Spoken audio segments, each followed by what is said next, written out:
어젯밤 서울 이대 목동병원에서 인큐베이터에 있던 신생아 4명이 한꺼번에 숨지는 일이 발생했습니다.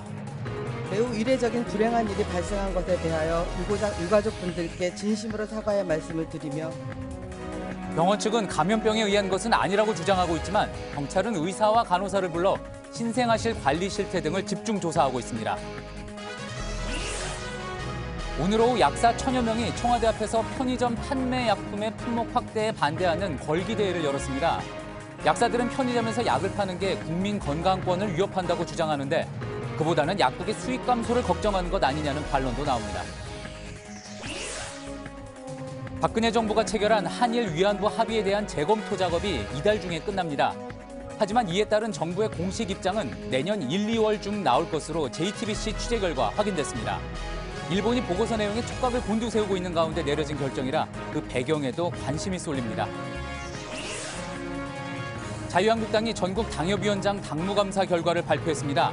내년 지방선거를 앞두고 조직정비에 나선 건데 서청원, 유기준 등 현역 의원을 포함한 친박계가 대거 교체 대상에 오르자 특정 세력 죽이기라며 거세게 반발하고 있습니다. 오늘은 전국이 대체로 맑았지만 하루 종일 영하권에 들면서 한파가 이어졌습니다. 내일 추위는 잠시 주춤하겠지만 새벽부터 중부지방에 많은 눈이 예보돼 출근길 혼잡이 예상됩니다. JTBC 뉴스룸 지금 시작합니다.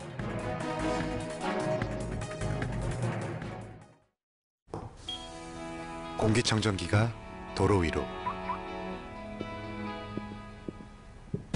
내일을 바꾸는 현대수소 전기차. 서울 이대 목동병원에서 중환자실에 입원했던 신생아 4명이 어젯밤 잇따라 숨졌습니다. 단 1시간 20분 만에 벌어진 일인데 병원 측은 이례적인 일이라고만 할 뿐 아직 제대로 설명을 하지 못하고 있습니다. 경찰과 보건당국이 긴급조사에 착수했습니다. 하지만 아기를 잃은 가족들의 분노와 의문은 커지고 있습니다. 최하은 기자입니다. 하얀 상자를 어루만지는 아빠는 하염없이 눈물을 떨굽니다. 조그만 상자 안에 담긴 건 아기의 주검입니다.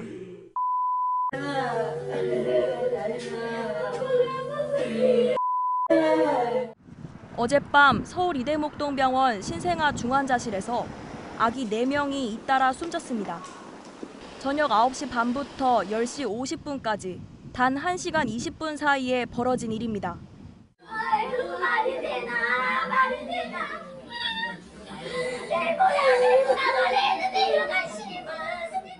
아기들 넷은 비슷한 시간대에 호흡곤란 증세를 보였고 심폐소생술을 받았지만 숨졌습니다. 배사성 장염이 걸렸다. 그래서 심장에 지금 충격이 와서 심장이 약하다. 마사지를 하고 있다. 건강해지면 수술을 해야 된다. 갑자기 마음의 준비를 하시라고. 당시 중환자실에는 신생아 16명이 있었습니다. 첫 사망자가 나온 지 3시간이 지난 뒤에야 연락을 받은 다른 부모들도 밤을 지새웠습니다. 병원 측은 고개를 숙였습니다. 매우 이례적인 불행한 일이 발생한 것에 대하여 유가족분들께 진심으로 사과의 말씀을 드리며 하지만 유가족은 울분을 터뜨렸습니다. 지금 병원 측에서는 사과 말씀만으로 끝날 일이라고 생각합니까? 그렇게 중환 환자였다면 6시 반에 그때 말을 했어요. 저는 6시 반에 아프다고. 목요일에 배가 다 좋아졌다고 분명히 했었거든요. 아이를 잃은 부모들의 분노와 의문은 더 커지고 있습니다. JTBC 최하은입니다. 아직까지 아기들의 뚜렷한 사망 원인은 나오지 않았습니다. 일단 병원 측은 전염병 가능성에 대해서는 선을 긋고 있습니다. 하지만 JTBC 취재 결과 최근 신생아 중환자실에서 장염을 일으키는 로타바이러스 환자가 나왔던 것으로 파악이 됐습니다. 물론 아직 이 부분을 원인으로 단정할 수는 없습니다. 경찰과 보건당국은 모든 가능성을 열어두고 조사를 할 방침입니다. 강희연 기자입니다. 이대 목동병원 신생아 중환자실에선 지난 15일 로타바이러스 확진 환자가 나온 것으로 파악됐습니다. 중환자실 부모들이 왜 아기들을 다른 곳으로 옮기지 않느냐고 항의하는 과정에서 병원 측이 밝힌 내용입니다. 로타가 나왔기 때문에 받아주는 겁니다. 장염을 일으키는 로타바이러스는 분변이나 침, 오염된 손 등을 통해 감염됩니다.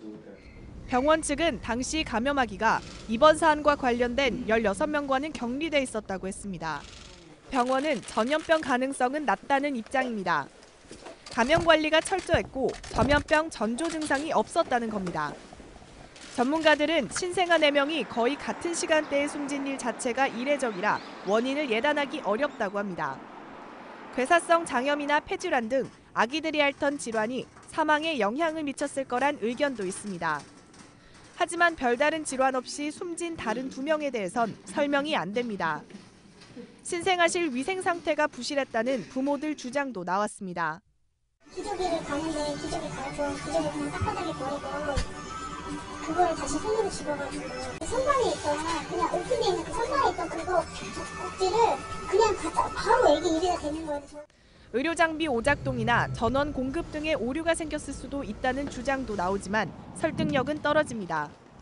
사인에 대해 다양한 해석이 나오는 가운데 국과수는 내일 부검을 진행할 계획입니다. JTBC 강희연입니다. 앞서 병원에서도 밝혔듯이 이렇게 신생아 4명이 한꺼번에 숨지는 건 이례적인 일입니다. 지금 이대 목동병원에서는 경찰과 보건소 담당자가 나와서 사망 원인에 대한 조사를 진행하고 있습니다. 현장에 나가 있는 취재기자 연결해 보겠습니다. 최수연 기자, 현재 의료진부터 불러서 지금 조사를 진행하고 있죠. 조사가 어느 정도까지 됐습니까? 네, 경찰 수사팀은 의사와 간호사들을 차례대로 불러서 조사를 진행하고 있습니다. 국과수는 아기들에게 투여한 약물을 전부 수거해서 감식에 들어갔습니다. 보건소는 바이러스 전염 등 다양한 가능성을 염두에 두고 있는데요. 의료진의 동선이나 의료기기에 대한 역학조사를 진행하고 있습니다. 예, 보건당국 역시 이번 사안을 이례적이라고 했습니다. 신생아들을 둔 다른 부모들도 불안해할 수밖에 없을 것 같은데 빨리 원인 균형부터 돼야 되겠죠. 앞으로 수사는 어떻게 진행이 될까요? 내일 아침에는 사망한 신생아들의 시신을 부검할 예정입니다. 또 사고 이전에 신생아실이나 중환자실의 관리 실태부터 사고와 관련한 대응 매뉴얼까지 총체적으로 조사에 들어갈 예정입니다. 부검과 감식 결과를 종합해서 원인을 파악해야 하기 때문에 구체적인 사망 원인이 나오기까지는 시간이 조금 더 걸릴 것으로 보입니다. 일단 병원 측에서는 전염병은 아니다 이런 주장 아닙니까? 근데 유족 측은 병원에 대해서 여러 문제점을 지금 지적을 하고 있고요. 특히 숨진 아기들이 신생아실 이곳 저곳에 있었던 게 아니라 한 구역에 모여 있었다는 점도 눈여겨봐야 될 것 같습니다. 예, 맞습니다. 병원은 사망을 전후한 조치에는 아무 문제가 없다는 입장입니다. 하지만 화면에 보시면은 중환자실의 내부 모습이 나오는데요. 이것을 보시면 사망한 아기들이 모두 한 구역에서 발생했다는 것을 알 수 있습니다. 그것 때문에 부모들은 병원의 관리 부실 가능성을 지적하고 있습니다. 또 사고 이전까지 아기가 상태가 계속 좋아지고 있다는 말만 들었기 때문에 지금은 더욱더 힘들어하고 있습니다. 예, 지금까지 이대 목동병원에서 최수연 기자였습니다. 사고 이후 병원의 대처를 살펴보면 이해가 되지 않는 부분이 한둘이 아닙니다. 첫 아기가 숨진 뒤 2시간이 지나서야 중환자실 폐쇄에 들어갔고 또 3시간 반이 지나서야 보건소에 사고 사실을 알리면서 경찰에는 신고조차 하지 않았습니다. 계속해서 이한길 기자입니다. 첫 신생아가 사망한 시각은 어젯밤 9시 32분입니다. 이후 약 40분 만에 두 번째 신생아가 숨졌고 이어서 20분 간격으로 잇따라 2명의 아이가 세상을 떠났습니다. 곧바로 중환자실을 폐쇄하고 나머지 12명의 신생아를 옮겨야 하는 급박한 상황이었지만 병원의 조치는 더디기만 했습니다. 지금 중환 환자는 4명이고요. 나머지는 그대로 방치돼 있어요, 지금. 인큐베이터 안에 있어서.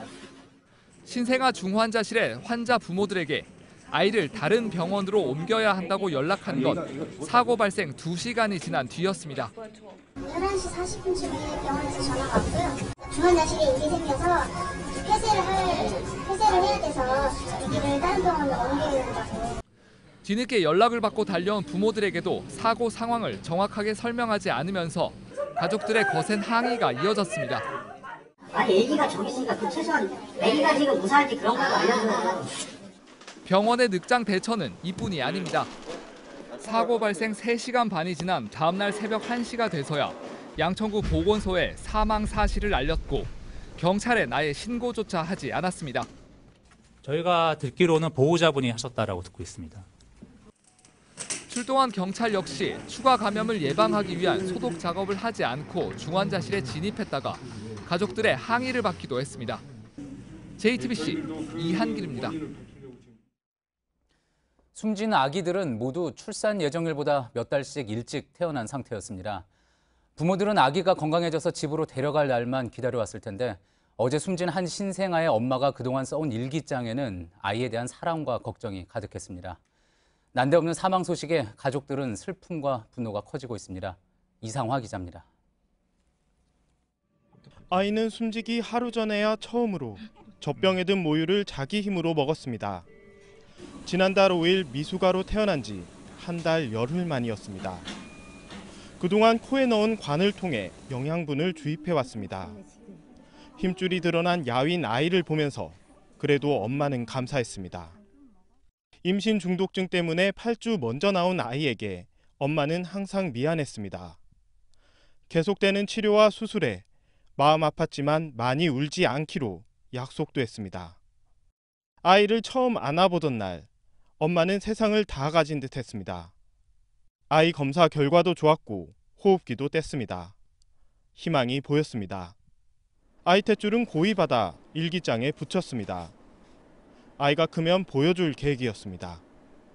이제 곧 집으로 갈 수 있을 거라고 생각해 옷가지와 물품 준비도 시작했습니다. 하지만 우리 곧 만나서 꼭 안고 있자던 아이는 다시 돌아올 수 없는 곳으로 떠났습니다. 아이가 중환자실에서 나오기만을 손꼽아 기다렸던 가족들의 분노가 더욱 커지고 있습니다. JTBC 이상화입니다. 사고가 난 이대 목동병원에서는 석 달 전 영아가 맞던 수액 세트에서 날벌레가 발견됐습니다. 작년 여름에도 신생아실에서 영아 2명이 잠복 결핵에 걸린 적이 있고 또 심지어 좌우가 바뀐 엑스레이 사진이 진료에 쓰인 적도 있습니다. 총체적인 관리 부실이라는 지적이 나옵니다. 이정엽 기자입니다. 이대 목동병원은 지난 9월에도 불미스러운 사건으로 주목을 받았습니다. 5개월 된 영아에게 주사하던 수액 세트에서 날벌레가 발견된 겁니다. 벌레 발견 자체도 문제였지만 의료진이 14시간이나 벌레를 발견하지 못한 점에 환자들은 경악했습니다. 지난해 7월에는 이번에 문제가 된 신생아 중환자실에서 근무하던 간호사가 결핵에 감염된 사실이 확인됐습니다. 급히 입원 환자와 직원에 대해 역학조사를 벌인 결과 영아 2명과 직원 5명이 잠복 결핵 판정을 받았습니다. 3년 전에는 좌우가 뒤바뀐 엑스레이 촬영본으로 수백여 명을 진료하는 황당한 사건도 발생했습니다. 주요 포털 사이트와 카페 등에는 이대 목동병원을 질타하는 목소리가 하루 종일 쏟아졌습니다. 대형 병원으로서의 그 시스템 관리가 제대로 되고 있는지 이번 기회에 한번 체계적으로 좀 살펴볼 필요성이 있을 것 같습니다. 질병관리본부는 사고 원인이 밝혀지는 대로 후속 조치를 취할 방침입니다. 하지만 질본 역시 관리 감독을 소홀히 했다는 지적을 피하기는 어려워 보입니다. JTBC 이정엽입니다.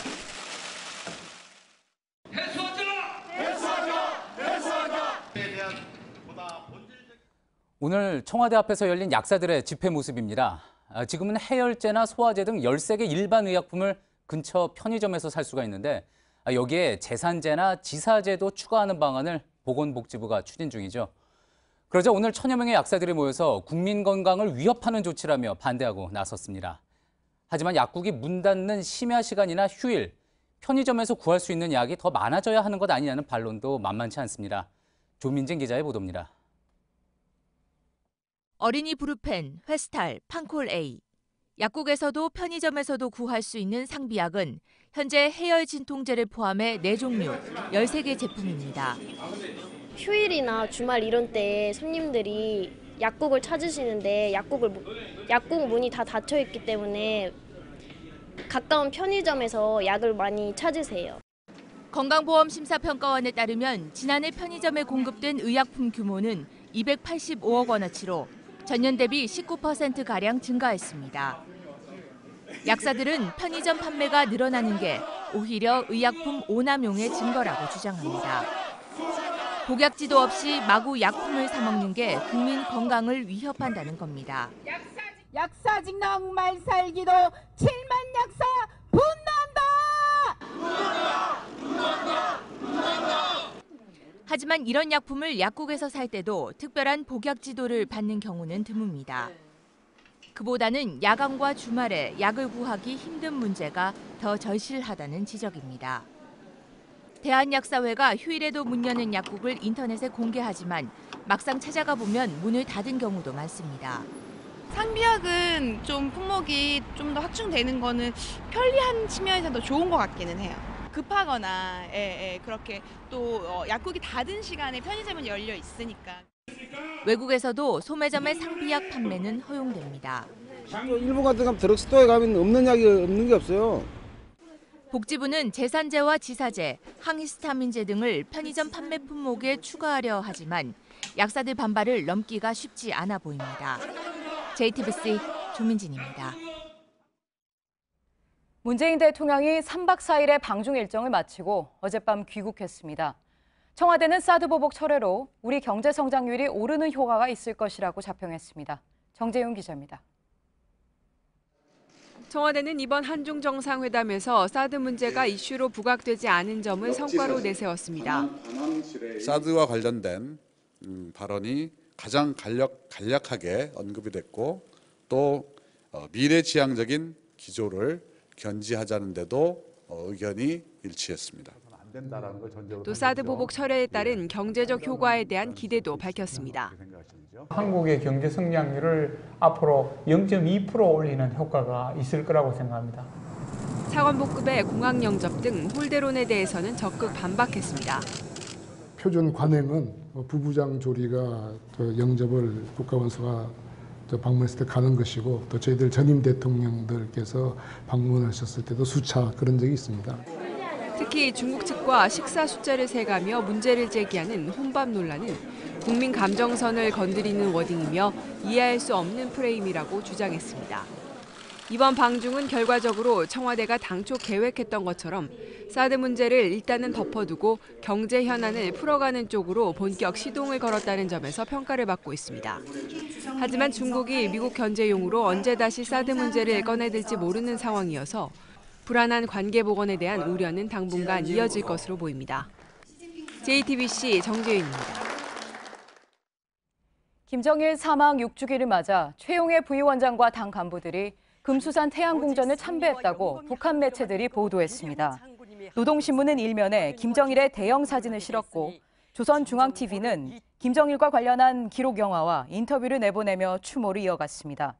지난해까지 매년 참배했던 김정은의 동향은 오늘 언급되지 않았습니다. 네, 위안부 합의 검증 TF가 지난 7월 발족했죠. 그 결과가 이달 중에 나올 예정입니다. 우리 정부는 후속 조치를 한두 달 뒤에나 낼 것으로 확인됐습니다. 여러 외교 상황을 고려한 것으로 보입니다. 윤서령 특파원입니다. 위안부 TF는 발표할 검증 결과에서 2015년 한일 위안부 합의 당시 문제점을 조목조목 지적할 예정입니다.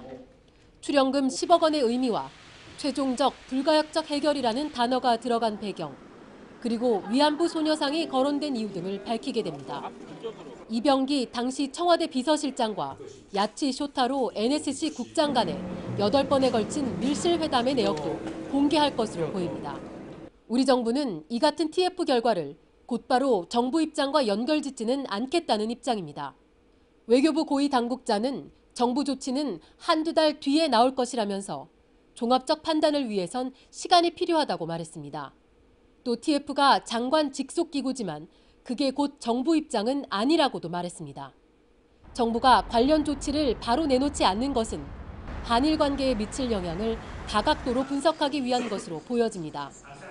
일본 외무성은 우리 정부 입장을 전달받은 것으로 알려졌습니다. 이 같은 대응이 위안부 합의 재협상이라는 기존 문정부의 입장에서 후퇴하는 것 아니냐는 지적도 나옵니다. 청와대와 행정부 일각에선 강경한 기류가 여전한 것으로 알려졌습니다. 오는 19일 일본을 방문하는 강경화 외교부 장관의 행보가 주목됩니다. 도쿄에서 JTBC 윤서령입니다.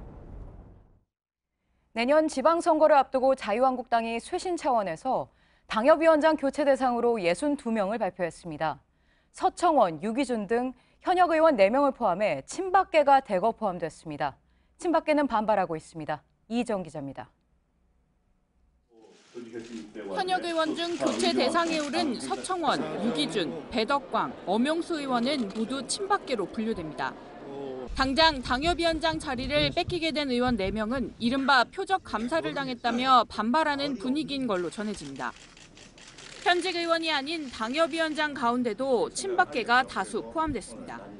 주중대사 출신인 권영세 전 의원과 박근혜 전 대통령 탄핵 심판 때 대리인으로 활동한 손범규 전 의원도 부적격 판단을 받았습니다. 또 지난 정부 때 여성가족부 장관을 지낸 김희정 전 의원과 류여의 최고위원도 점수 미달로 탈락했습니다. 친박은 아니지만 재선 출신 박민식 전 의원도 교체 대상에 올랐습니다. 여론조사라든가 당원 확보, 조직혁신 6대 과제, 또 기타 의정 활동, 당 행사 참여 이런 것 등에 대해서는 완전히 개량화된 그러한 그 갑으로 활용했고요. 어떠한 그 정치적인 고려 없이 개량화를 하였고. 홍준표 대표는 정무적 판단 논란에 선을 그었지만 친박계를 중심으로 사당화 논란이 제기될 걸로 보입니다. 한국당은 내일부터 3일간 재심 신청 절차를 진행한 뒤 새 당협위원장 임명 절차를 밟을 예정입니다. JTBC 이희정입니다. 버스 기다리는 동안 추위 막아주는 비닐 텐트가 서울 곳곳에 생겼습니다. 한 구청이 3년 전 시작했는데 이게 호평받자 다른 구청도 도입한 겁니다. 지방선거를 앞두고 구청들 간의 아이디어 벤치마킹이 치열합니다. 백일영 기자입니다. 추위를 피하려는 사람들이 비닐 텐트 안으로 모여듭니다. 며칠 전 서울 성동구에 등장한 옹기 텐트는 2014년 관악구가 시작한 비닐 텐트보다 진화했습니다. 성인 15명이 들어갈 정도의 크기는 비슷한데 비닐 재질이 더 좋고 튼튼해졌습니다. 시야를 가린다는 비판도 있지만 호평이 더 많습니다. 구청이 출자한 노인 고용 전문 주식회사도 퍼지고 있습니다. 2016년 동작구가 처음 연대에 이어 올해 성동구가 만들었고 금천구도 논의 중입니다. 주식회사를 만들면 재정을 계속 쓰지 않아도 일자리와 함께 수익까지 창출된다는 게 매력적이란 평가입니다. 성공 사례만 있는 건 아닙니다. 서대문구는 최근 노점상들에게 컨테이너 건물을 만들 테니 입점하라고 제안했습니다. 공공상가라는 개념은 공교롭게도 지난 7월 성동구가 시작한 사업과 유사합니다. 다만 성동구는 임대료가 올라 밀려난 영세상인이 대상인데 서대문구는 노점상을 겨냥했다는 게 다릅니다. 하지만 성동구 상가는 텅 비어있고 서대문구 역시 노점상 반대에 부딪혔습니다. 이에 따라 서대문구는 강남역 노점상들에게 요리연구가 백종원 씨의 컨설팅을 제공한 서초구 사례를 도입하는 방안도 검토하고 있습니다. JTBC 백일현입니다. 오늘 제주 산간에는 꽤 많은 눈이 내리면서 한라산에는 아름다운 설경이 펼쳐졌습니다. 전국적으로는 대체로 맑은 가운데 강추위가 이어졌습니다. 내일 추위는 주춤하겠지만 수도권 등에는 새벽부터 눈이 오겠습니다. 출근길에 단단히 대비하셔야겠습니다. 유한율 기자입니다.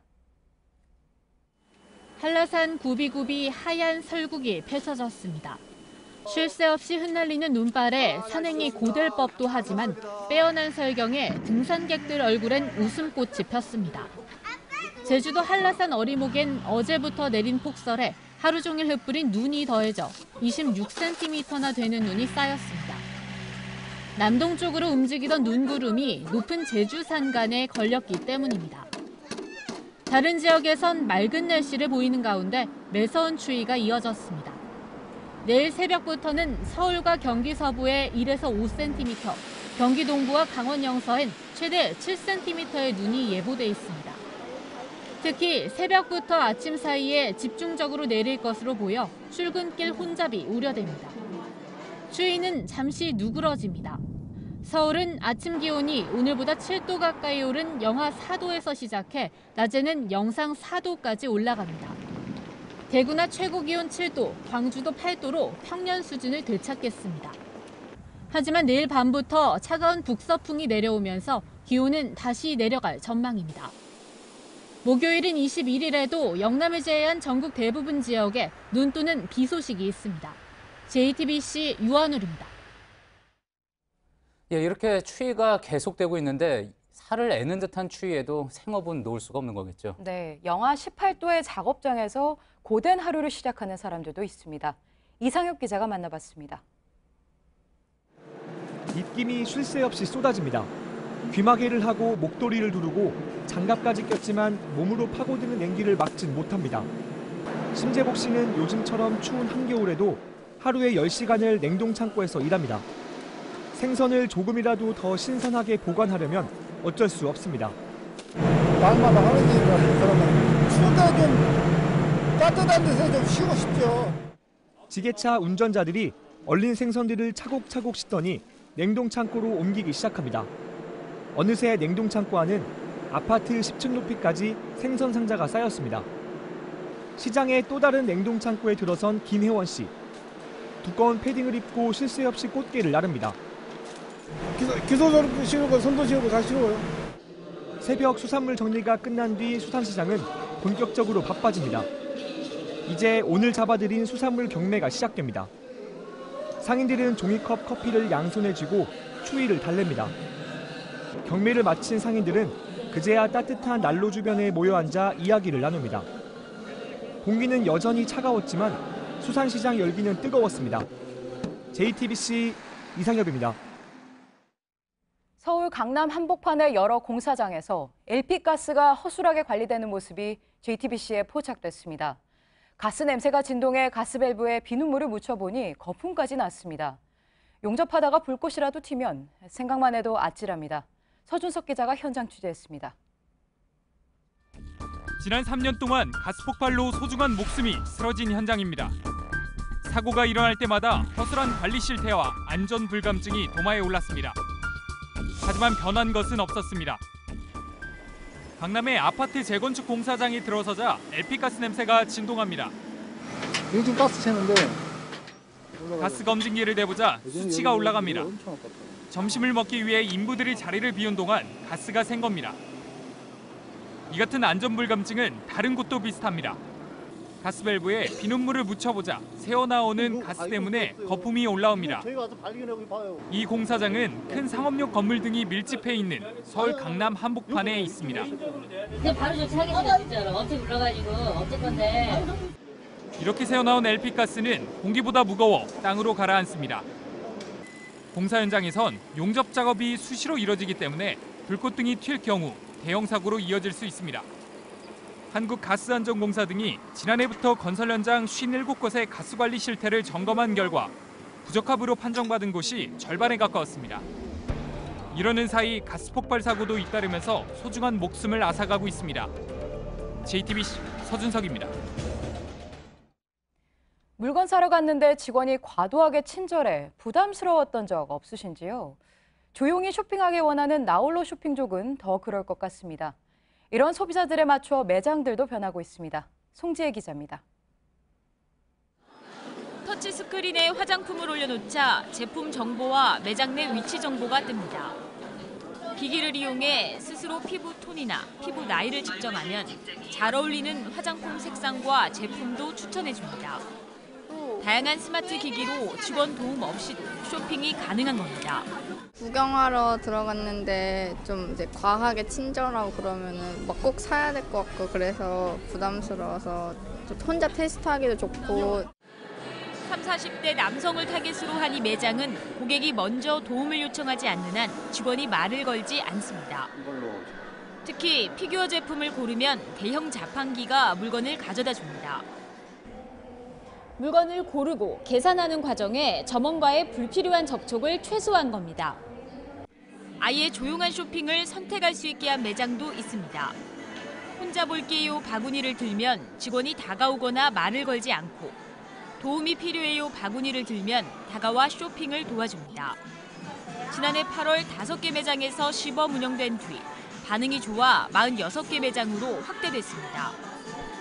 1인 가구의 증가, 개인주의 성향의 확산으로 혼밥에 이어 홀로 쇼핑이 새로운 흐름으로 자리 잡을지 주목됩니다.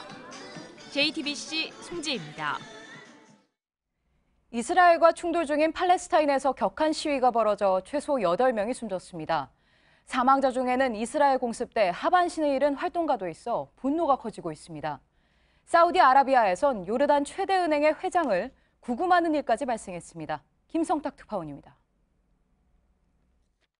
휠체어를 타고 반미 반이스라엘 시위에 참여한 활동가 투라이아입니다. 지난 2008년 이스라엘의 공습으로 하반신을 잃었는데 금요 합동 예배 이후 열린 두 번째 분노의 날 시위에서 이스라엘군이 쏜 총에 맞아 숨졌습니다. 장애를 딛고 세차와 채소 장사를 하며 가족 11명을 부양해온 그를 포함해 지금까지 8명이 숨지자 팔레스타인에서 분노가 들끓고 있습니다. إن شعبا يتقدمه مثل هذا الشهيد الأخ أبو ثريا شعب منتصر إن شاء الله. 이런 가운데 사우디를 방문했던 요르단 아랍은행 알마스리 회장이 한때 연행됐다 석방됐습니다. 부패 척결을 내세워 왕자 등 수백 명을 감금한 빈살만 사우디 왕세자가 서한 출신인 알마스리를 통해 팔레스타인을 압박하고 있다는 분석입니다. 트럼프 대통령이 사위 쿠슈너를 내세워 예루살렘 수도 인정에 이어 빈살만과 새 중동 평화 구상을 꾀하고 있다는 겁니다. 팔레스타인 집권당 파타는 다음 주 펜스 미 부통령의 예루살렘 방문에 맞춰 강력한 시위를 촉구했습니다. 런던에서 JTBC 김성탁입니다. 효녀 심청이가 2017년에 있다면 어떤 모습일까요? 오늘도 심청이는 아르바이트를 전전합니다. 세상을 보기 싫다는 아버지는 눈을 감았고 뺑덕어멈은 특수활동비를 빼돌립니다. 세태를 꼬집은 공연을 권근영 기자가 소개합니다. 흥겨운 노래와 춤으로 시작한 마당놀이. 신봉사가 눈을 감은 사연이 특이합니다. 이 세상에는 차마 눈 뜨고는 볼 수 없는 비리와 적폐들로 가득 차 있다는 것을 알게 되었습니다. 그래서 눈을 감았지요. 뺑덕어멈은 특수활동비를 핑계로 시치미를 뗍니다. 그 200냥을 찾아다가 특수활동비를 썼는데 뭘? 소녀가장 심청은 아르바이트로 허리가 휠 지경입니다. 공양미 300석에 바다에 뛰어들어도 말리는 어른 하나 없었다고 한탄합니다. 하고 싶은 말을 대변하는 게 마당놀이의 가장 큰 덕목이자 시원함이에요. 셰익스피어의 연극에선 시대와 장소를 넘어선 권력의 이중적인 행태를 비판합니다. 전쟁 난다, 전염병이다, 불경기다. 일 있을 때마다 우리 같은 서민들만 들쑤시고 다니지 위판이 바뀌는 거 봤니? 무대가 이렇게 기울어져 있습니다. 비뚤어진 잣대로 공정한 경쟁을 방해하는 사회를 풍자합니다. JTBC 권근영입니다. 꼴찌가 첫째 되고 첫째가 꼴찌 된다. 올 시즌 여자 배구에서 실제로 일어났습니다. 지난 시즌에 꼴찌였던 도로공사는 1위에 올랐고 1위였던 흥국생명은 하위권을 맴돌고 있습니다. 온누리 기자입니다. 세트스코어 0대2로 뒤진 도로공사가 극적인 뒤집기로 3세트를 가져옵니다. 4세트에선 도로공사의 에이스 박정아가 살아났습니다. 코트 곳곳을 날카롭게 찌른 박정아는 혼자 7점을 올리며 4세트를 따냈습니다. 꼴찌팀으로 옮기며 화제를 모았던 박정아는 올 시즌 꼴찌의 기적을 이끌고 있습니다. 3, 4세트를 내리 이겨 기세를 올린 도로공사는 5세트도 쉽게 따냈습니다. 결국 도로공사는 극적인 역전극을 펼치며 7연승을 달렸습니다. 올 시즌 가장 먼저 10승 고지에 오른 겁니다. 도로공사의 외국인 선수 이바나는 강스파이크에 연타 공격을 앞세워 혼자 37점을 따내는 활약을 펼쳤습니다. 배유나는 17득점으로 뒤를 바쳤습니다. 작년에는 좀 팀이 많이 안 좋았었는데 올해는 이렇게 연승을 7연승까지 할 수 있었던 게 제 자신에서 좀 뿌듯하고 8연승, 9연승, 연승 계속 이어나갈 수 있도록 더 열심히 하겠습니다. 지난 시즌 정규리그 1위 팀 흥국생명은 승점 1점을 추가하며 간신히 꼴찌 탈출엔 성공했습니다. 하지만 올 시즌 14경기에서 단 4승에 그치며 하위권을 벗어나지 못하고 있습니다. JTBC 온누리입니다. 닭강정 프랜차이즈 업체인 가마로강정 본사가 가맹점에 갑질한 게 드러나 과징금 5억 5천만 원을 물게 됐습니다. 쓰레기통처럼 닭강정 품질과 관련 없는 용품 50가지를 가맹점에 강매했는데 그 가격도 온라인 최저가보다 20에서 30% 비쌌습니다. 시중은행의 주택담보대출 변동금리가 내일부터 최고 4.57%로 오릅니다. 신규 대출 금리는 0.15%포인트 올라 6년 9개월 만에 가장 많이 뛰고 잔액 금리는 0.04%포인트 오를 예정입니다. 세월호 참사 이후 초등학교 3에서 5학년 학생을 대상으로 한 생존 수영 교육이 2020년까지 모든 학년으로 확대됩니다. 정부가 내놓은 제1차 국민안전교육 기본계획에는 안전교육 인력을 2022년까지 10,000명으로 늘린다는 내용도 담겼습니다. 차에 탄 채 조문하는 이른바 드라이브스루 방식의 장례식장이 일본에 문을 열었습니다. 조문객이 접수돼 차를 멈추고 태블릿 PC 방명록에 이름을 적은 뒤 전열식 향을 직원에게 보내면 빈소에 있는 상주가 모니터를 통해 확인하게 됩니다.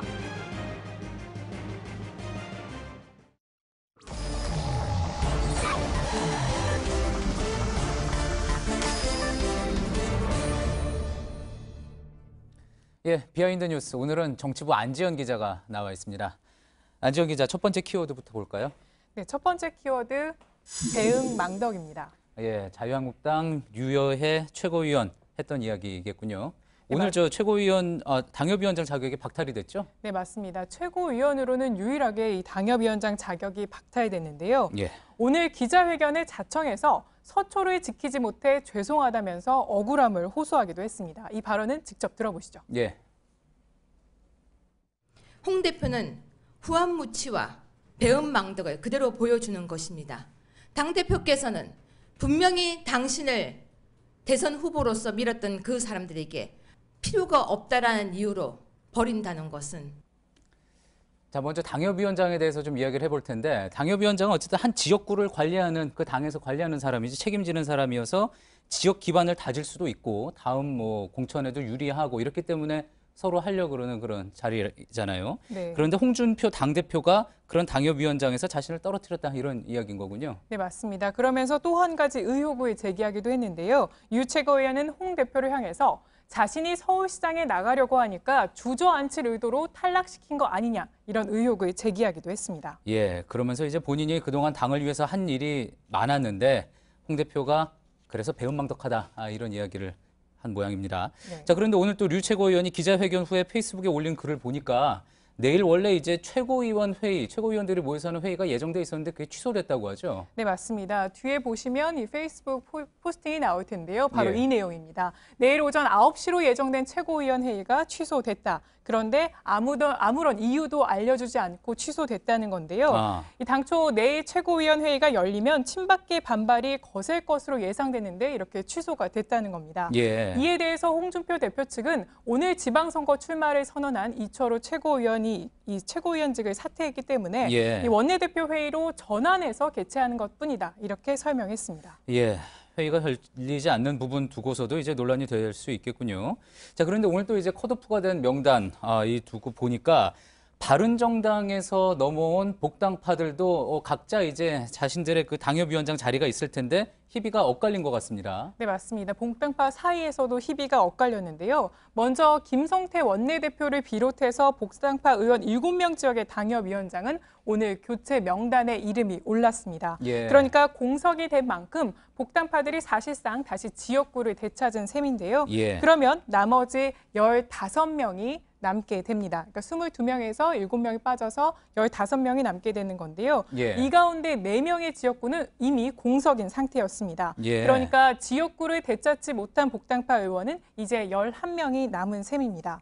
이 절반은 사실상 당협위원장으로 무혈 입성한 셈이 됐고요. 예. 김무성 의원을 비롯해서 나머지 11명은 여전히 현 당협위원장과 경쟁을 해야 하는 상황이 된 겁니다. 예, 그렇군요. 자, 그런데 류여해 최고위원 다시 한번 이야기 돌아가면은 지역구가 이제 서초갑이었던 거죠. 맞습니다. 당협위원장을 맡고 있던. 여기는 이제 조윤선 전 장관이 또 여기서 나오기도 했었고, 또 그리고 바른정당 이해훈 의원이 또 이 지역 당협위원장 지역구를 또 의원으로 현직 의원으로 가지고 있죠. 네. 이 부분을 두고 또 이제 앞으로 경쟁이 또 치열해질 것 같네요. 맞습니다. 다음 키워드 한번 볼까요? 네, 오늘 키워드는 모두 고사성어로 적었는데요. 다음 키워드는 파사 현정입니다. 예. 이게 교수신문이 오늘 발표한 올해의 사자성어였죠? 네, 맞습니다. 이 전국 대학 교수 1,000명을 대상으로 실시한 설문조사 결과 올해의 사자성어로 파사 현정이 뽑혔습니다. 이 뜻은 그릇된 것을 깨트려서 바른 것을 드러낸다는 의미입니다. 예, 아무래도 뭐 대통령 탄핵도 있었고요. 선거도 있었고 대선도 있었고 새로운 정부가 집권을 했으니까 2017년 한 해를 이렇게 표현한 것 같군요. 네, 맞습니다. 또 교수신문이 꼽은 올해의 사자성어는 2001년부터 시작됐는데요. 예. 이렇게 긍정적인 내용이 꼽힌 건 이번이 처음이라서 더 눈에 띕니다. 아, 예. 그러고 보니까 굉장히 그동안은 좀 어두운 내용들, 뭐 세태에 대해서 경고하는 내용들 이런 것들이 많았던 것 같네요. 네, 특히 박근혜 정부 때 그런 부정적인 내용도 있었는데요. 한번 살펴보면 집권 첫해인 2013년에는 순리를 거슬러 행동한다는 뜻의 도행 역시였습니다. 예. 다음 2014년을 보더라도 이 사슴을 가리켜 말이라고 일컫는다는 쥐록 이마. 2015년에는 어리석은 군주가 세상을 어지럽히다의 뜻의 혼용 무도였습니다. 예. 그리고 탄핵안이 가결됐던 지난해를 한번 보면 군주 민수, 그러니까 백성이 화가 나면 왕을 바꿀 수 있다 였습니다. 예, 상당히 그러면 올해 나왔던 이야기, 파사 현정은 또 다른 결이라고 볼 수가 있겠네요. 내년 이맘때에도 뭔가 좀 더 긍정적인 사자성어가 뽑혔으면 하는 그런 바람입니다. 예, 지금까지 정치부 안지영 기자였습니다. 네, 끝으로 날씨입니다. 내일 새벽부터 중부지방에 눈이 오겠습니다.